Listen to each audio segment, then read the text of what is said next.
Halo teman-teman, kita jumpa lagi di channel Otodidak Kreatif. Kali ini kita akan melanjutkan tutorial sebelumnya, yaitu kita akan membuat delete data ya teman-teman ya. Namun bagi teman-teman yang baru pernah mengikuti channel ini, saya sarankan untuk mengikuti tutorial sebelumnya ya, mulai dari tips belajar programming otodidak part 1 ya, karena nanti teman-teman akan tahu gimana sih langkah-langkah awal kita membuat suatu aplikasi. Tapi bagi yang teman-teman yang sudah mengikuti sebelumnya, sekarang kita lanjutkan saja ke pembuatan delete data ya teman-teman ya.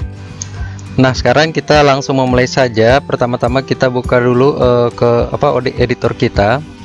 Nah bagi teman-teman yang sudah mengikuti sebelumnya, sekarang kita buka folder belajar programming, kemudian kita buka folder views, kemudian kita buka file tampil data.php.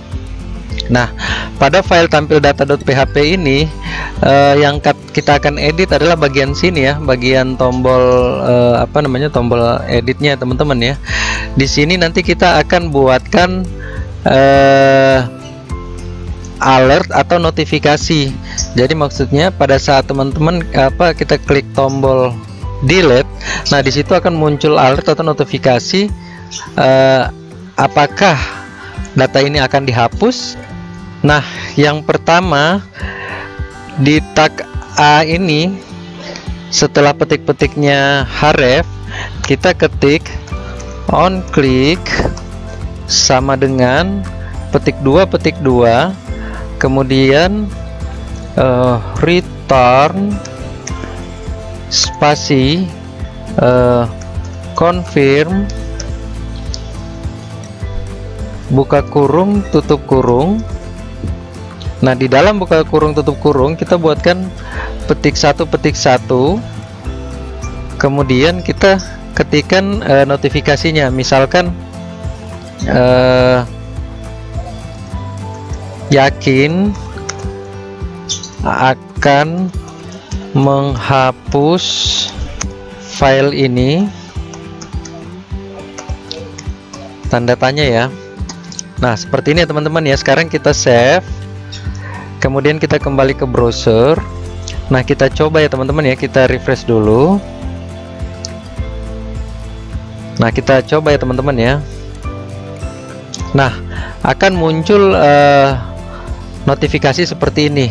Di sini juga kita bisa ganti ya, misal tanda ini kita ganti dengan nama mahasiswa, misalkan yakin Anda akan menghapus file Ivan atau data Ivan.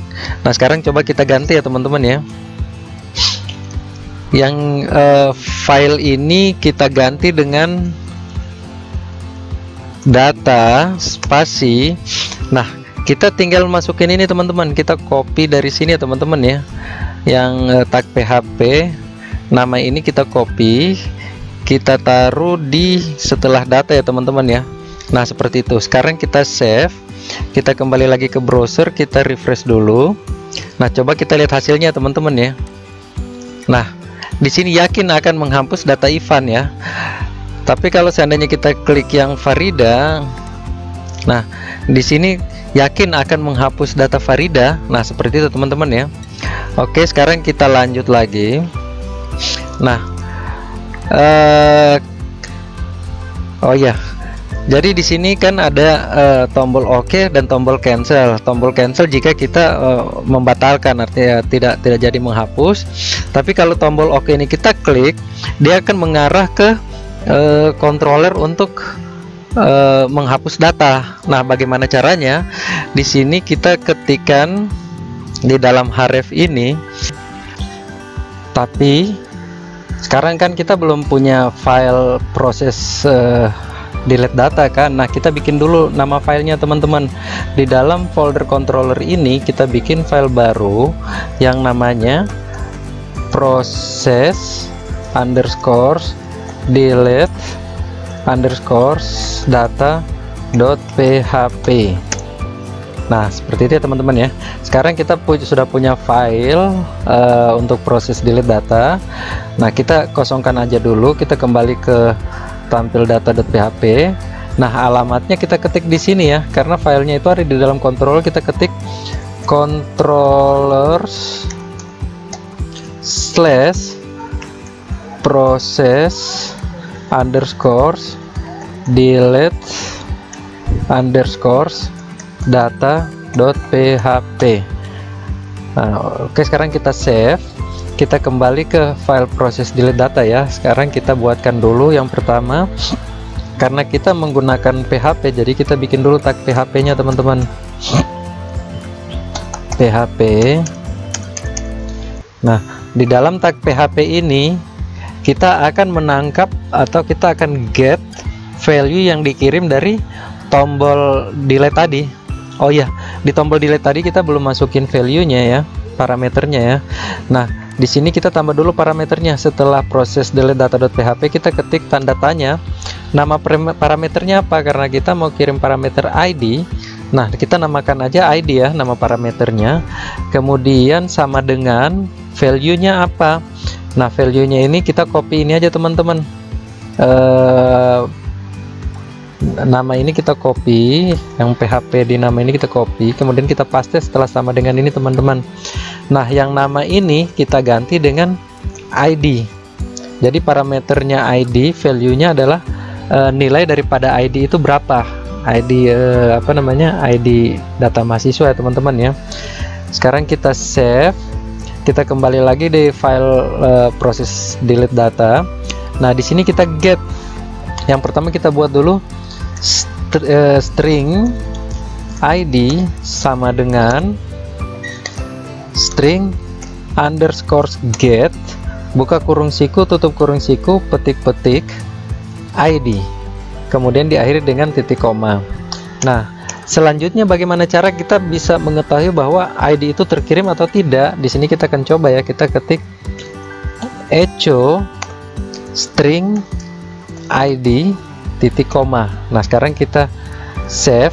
Coba kita ke browser, kita lihat hasilnya, teman-teman ya. Sekarang coba kita klik tombol delete-nya Ivan Ifrin. Nah, kita coba klik OK. Oh, not found, berarti ini alamatnya salah ya. Controllers delete data mahasiswa.php. Coba kita kembali dulu. Kita lihat. Oh, proses delete data ya, tadi kita salah ketik ya, teman-teman ya, di tampil data di sini. Oh, sorry teman-teman, harus kita refresh dulu. Tadi ini kita belum refresh ya, teman-teman ya, jadi dia masih baca file lama. Kita refresh dulu. Nah, sekarang coba kita delete ya, teman-teman ya. Nah, berhasil ya, dia kirim tadi Ivan Ifrin ID-nya 16. Coba kalau kita klik yang Farida. Oke. Nah, ID-nya 17. Jadi berhasil ya dikirim ya, teman-teman ya. Sekarang kita kembali ke codingan kita di proses delete data.php. Nah, ini kan echo ini kan kitanya untuk mengetes saja berhasil apa enggak. Jadi kita hapus aja karena udah nggak dipakai lagi. Sekarang kita akan membuat apa namanya? Query untuk delete data. Tapi sebelumnya kita harus koneksi ke database dulu. Di sini kan kita sudah punya file connect.php ya, yang isinya itu koneksi data ke database kita ya, teman-teman ya. Jadi di sini kita include dulu, teman-teman. Kita include file connect.php ini. Kita ketik aja require once, petik-petik. Nah, karena file proses delete data ini ada di dalam folder controller, kita harus keluar folder dulu. Kita ketik titik-titik slash, baru kita ketik nama file koneksi ya, connect.php. Connect.php. Nah, seperti ini ya, teman-teman ya. Sekarang kita akhiri dengan titik koma. Nah, kalau sudah seperti ini artinya kita sudah file ini sudah file connect ini sudah terinclude di dalam file proses delete.php. Itu artinya file ini sudah terkoneksi dengan database. Sekarang kita buatkan query-nya, teman-teman ya, MySQL-nya untuk delete data. Pertama kita ketik dulu string query sama dengan MySQL MySQL ya, MySQL underscore query buka kurung tutup kurung. Nah, yang pertama kita ketik adalah string connect. Nah, kalau teman-teman yang ikut video sebelumnya sebenarnya saya udah jelaskan ya, tapi saya jelaskan lagi ya. String connect ini dari mana teman-teman? Nah, string connect ini dari sini teman-teman. Ini string connect ini yang kita ketik ya, jadi penulisannya harus sama ya. Nah, nanti kalau ingin tahu detailnya itu di video sebelumnya saya udah menjelaskan ya teman-teman ya. String connect kemudian koma spasi petik 2. Nah, di dalam petik 2 ini kita buat SQL-nya. SQL-nya itu delete from mahasiswa where ID huruf kecil ya, ID sama dengan string ID diakhiri dengan titik koma. Nah, saya jelasin ya teman-teman ya. Jadi di sini maksudnya query SQL-nya ini delete data dari tabel mahasiswa berdasarkan ID sama dengan value-nya ini ya. Jadi kan tadi kalau event itu ID-nya 16, nah dia akan masuk di sini teman-teman. Atau misal tadi kalau ID-nya Farida itu 17, nah di sini. Jadi maksudnya delete data yang ada di tabel mahasiswa ID berdasarkan ID, misalkan berdasarkan ID 16 atau misalkan berdasarkan ID 17. Jadi maksudnya seperti itu ya teman-teman ya. Nah, sekarang selanjutnya kita buatkan notifikasi. Misalkan data berhasil di delete, akan muncul notifikasi data berhasil di delete, atau sebaliknya misal data gagal di delete akan muncul notifikasi data gagal di delete. Nah, notifikasinya kita bikin seperti ini teman-teman. If buka kurung tutup kurung string query,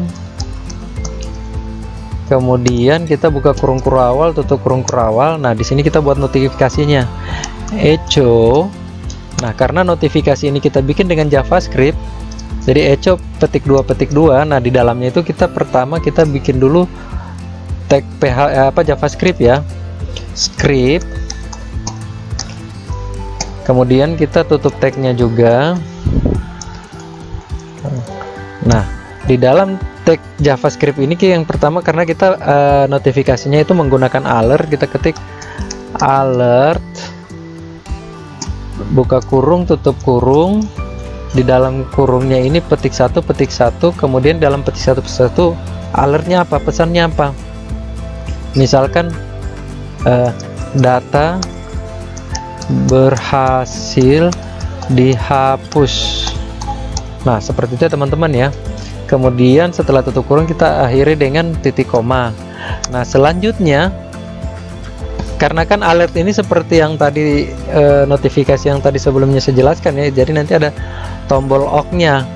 Pada saat notifikasi muncul kita tekan tombol OK, dia akan mengarah kemana? Dia akan mengarah ke file indeks lagi tadi ya. Jadi kita di sini kita ketik window titik location titik href sama dengan petik 1. Nah, karena kita sekarang ada di dalam file controller, yang pertama kita keluar controller dulu ya, titik slash, baru kita ketik index.php. Nah, seperti itu teman-teman ya. Kemudian di sini kita akhiri dengan titik koma.